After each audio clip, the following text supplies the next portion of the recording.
Thank you. Oops, is this on? Okay. Thank you for being here tonight, Dr. Guinness. So you've talked a little bit about where we've come, Western civilization. You talk a little bit about where we've come, where we are.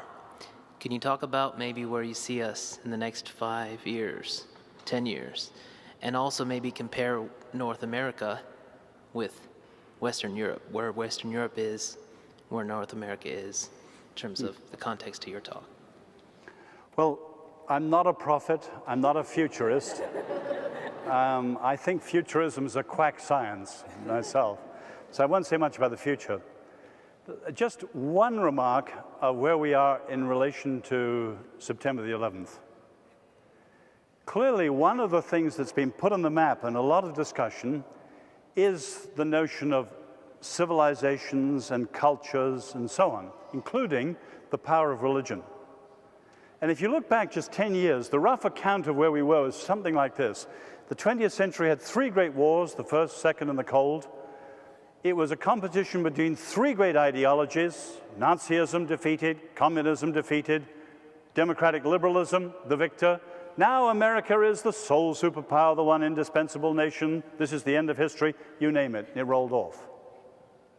And suddenly we realized that's a very simplistic view. And when Bernard Lewis put the idea of the clash of civilizations, and it was picked up by Samuel Huntington, the original idea was to show Americans why our Western superiority would not be welcomed in many parts of the world, and to see what the social scientists call alternative modernities, that the Middle East wants to do it in Islamic style, India in Hindu style, and the Far East in Buddhist style, and so on.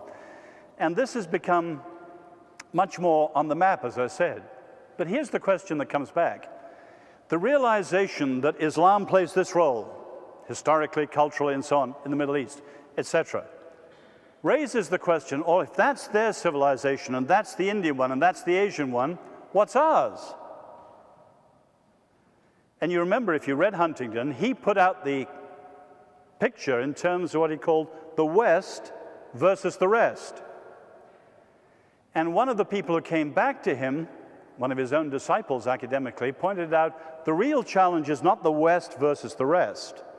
The real challenge is the West versus itself.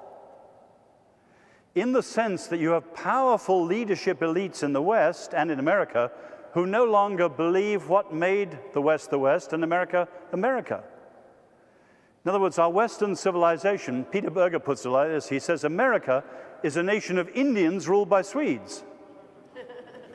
In other words, India is the most religious nation in the world, and the American people are as religious as India. Sweden is the most secular nation in the world, and many of the American elites are as secular as Sweden. And you've got a schizophrenia.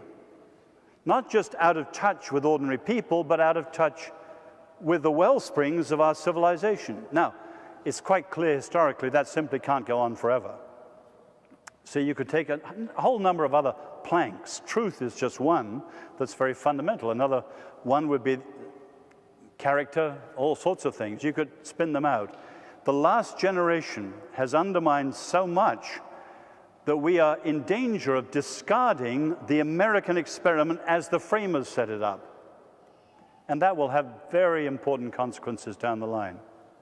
I think if the present generation goes on another 20 years, I'm not going into the reasons why I say this, another 20 years, America will face inevitable decline because of those choices. But we needn't go that way.